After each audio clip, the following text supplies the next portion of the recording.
Los cielos, antes azules y generosos, ahora estaban cerrados como si fueran de bronce. Y día tras día, Israel empezaba a sentir el peso de una palabra que resonaba como una sentencia. No caerá rocío ni lluvia, hasta que yo lo diga. Al principio, algunos pensaron que era exagero. Otros rieron. Otros simplemente ignoraron. Pero el tiempo tiene una manera sorprendente de revelar lo que el corazón humano se niega a ver. Los ríos comenzaron a descender. Los pozos, a secarse. Los campos, antes verdes, ahora se convertían en tierra resquebrajada. Los animales caminaban tambaleando, desesperados por agua. Y las cosechas no prosperaban. Era como si la vida estuviera siendo drenada de la tierra. Acab, el rey que gobernaba Israel, comenzó a sentir la crisis escapando de su control.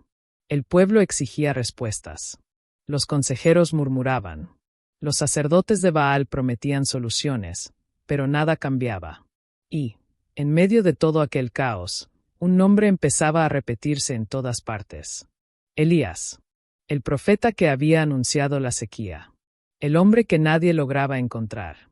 La voz que se caló, pero que ahora resonaba más fuerte que nunca. La fama de Elías crecía, no porque él buscara reconocimiento, sino porque la palabra que había salido de su boca se estaba cumpliendo, día tras día. La gente susurraba en las calles, en los campos, en las puertas de las ciudades. ¿Quién es ese hombre? ¿Cómo se atrevió a desafiar al rey? ¿Y por qué todo lo que dijo está pasando? Mientras tanto, Acab intentaba mantener la postura de rey. Pero el desespero empezaba a abrir grietas en su orgullo. Envió siervos a buscar a Elías en todas las regiones. Mandó mensajes a pueblos vecinos. Prometió recompensas. Hizo alianzas. Y hasta juró que cualquier persona que estuviera escondiendo al profeta sería castigada severamente. Pero nadie lo encontraba. Era como si Dios mismo hubiera escondido a Elías bajo sus alas. Y así, mientras la sequía avanzaba, el hambre aumentaba, y la crisis se profundizaba. La fama del profeta se extendía por toda la nación. Y Acab, impotente ante la forca de la palabra de Dios, finalmente empezaba a entender. El problema no era la sequía. El problema era el corazón de Israel. Y Elías era solo el mensajero de un Dios que estaba llamando a su pueblo de vuelta. El video termina con una verdad profunda. A veces, Dios permite la escasez para mostrar dónde está la verdadera fuente. 3 años habían pasado. 3 años de tierra seca. 3 años de cielos cerrados. 3 años en los que Israel aprendió, día tras día, el peso de vivir lejos de Dios. Pero entonces, llega el momento. El silencio de Elías llega a su fin. La voz del profeta, que parecía haber desaparecido, vuelve a resonar, no con gritos, sino con una dirección clara dada por el mismo Dios. Ve, presentate ante Acab. Yo enviaré lluvia sobre la tierra. Elías se levanta. El hombre que había sido escondido por el Señor, ahora es enviado para ser visto. El profeta que había desaparecido, ahora regresa como alguien que lleva fuego en los ojos y propósito en el corazón. Mientras camina por el sendero polvoriento que lo llevará hasta el rey, una verdad se forma dentro de él. No era solamente el fin de la sequía. Era el comienzo de un enfrentamiento espiritual que marcaría a toda una generación. Acab, al reencontrarlo, trata de encubrir su miedo con una acusación. Eres tú, el que trae problemas a Israel. Pero Elías, firme, responde. Yo no he causado problemas en Israel. Quien hizo eso fuiste tú, y tu casa. En ese momento, Elías no estaba simplemente frente a un rey. Estaba frente a todo un sistema que había apartado al pueblo de Dios. Un sistema que había colocado a Baal en el centro del culto, de la vida y de las decisiones de la nación. Y es ahí cuando Elías hace el anuncio que lo cambiaría todo. Reúne a todo Israel en el monte Carmelo. Y trae también a los 450 profetas de Baal.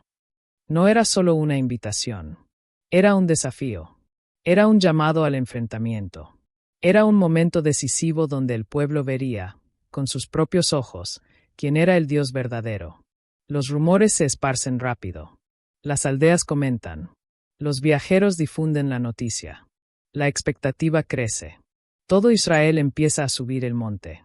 Hombres, mujeres, familias enteras, todos esperando ver lo que sucedería cuando el profeta de Dios se colocara frente a los profetas de Baal. Y Elías, en silencio, se prepara. No con armas, no con fuerza humana, no con espectáculo, sino con fe, con obediencia, y con la certeza absoluta de que Dios haría algo que marcaría para siempre a aquel pueblo. El escenario está listo. Los corazones están inquietos. Y el enfrentamiento más poderoso de la historia de Israel está a punto de comenzar. El video termina con una verdad profunda. Cuando Dios llama a alguien para un enfrentamiento, Él ya preparó la victoria mucho antes de que la batalla empiece. El Monte Carmelo, silencioso por siglos, ahora se convertía en el escenario del mayor enfrentamiento espiritual en la historia de la nación. Hombres, mujeres y niños se empujaban suavemente para conseguir encerrar Melor. Un murmullo de expectativa recorría a la multitud, como el viento entre árboles secos. Entonces Elías se levanta. El profeta mira al pueblo, no con ira, sino con dolor. El dolor de quien ve una nación inteira dividida, confusa, perdida entre dos caminos. Y él hace la pregunta que corta el aire. ¿Hasta cuándo van a seguir vacilando entre dos pensamientos? Si el Señor es Dios, síganlo. Si Baal es Dios, entonces síganlo.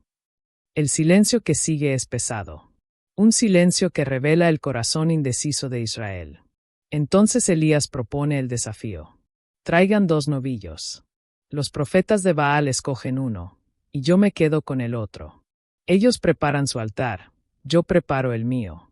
E invoquemos a nuestros dioses. El que responda con fuego, ese será el Dios verdadero. La multitud se agita. El desafío es justo, simple, directo, imposible de manipular. Los profetas de Baal se acercan, confiados. Al fin de cuentas, Baal era conocido como el dios del trueno, de la lluvia y del fuego. Si alguien podía enviar fuego del cielo, según ellos, era Baal. Preparan el altar, cortan el novillo, acomodan la leña, y comienzan a clamar. Baal, respóndenos. Las horas pasan. El sol sube. El calor se vuelve intenso. Ellos gritan. Ellos danzan. Ellos se agitan. Pero no hay sonido. No hay respuesta. No hay fuego. El pueblo observa en silencio. El Dios que prometía poder, ahora mostraba solamente vacío. A media tarde, Elías se acerca. No con arrogancia, sino con la seguridad de quien conoce al Dios que sirve. Él dice al pueblo, acérquense a mí. El pueblo se aproxima. Y Elías hace algo profundo. Restaura el altar del Señor. Piedra por piedra. Despacio. Con reverencia. Como alguien que reconstruye una historia que había sido quebrada. Coloca la leña. Acomoda el sacrificio. Y, para que nadie pudiera dudar, ordena que echen agua sobre todo. 1 vez. 2 veces. 3 veces. La leña está empapada. La zanja alrededor del altar está llena de agua. Entonces Elías ora. No grita. No danza. No se corta. No se desespera. Solo dice, con sencillez y autoridad. Señor, Dios de Abraham, de Isaac y de Israel. Que hoy este pueblo sepa que tú eres el Dios verdadero, y que yo soy tu siervo. Y antes de que el último eco de su oración terminara de rodar por el monte, el fuego cae. Un fuego que no viene del hombre. Un fuego que no se puede explicar. Un fuego que consume el sacrificio, la leña, las piedras, el agua, todo. El monte Carmelo tiembla. El pueblo cae con el rostro en tierra. Y un grito unánime se levanta. El Señor es Dios. Solo el Señor es Dios. El desafío estaba decidido. El Dios verdadero se había revelado. Y toda una nación fue testigo. El video termina con una verdad profunda. Cuando Dios envía fuego, Él no solo consume el sacrificio, sino también toda duda, toda división y todo lo que impide que la fe florezca.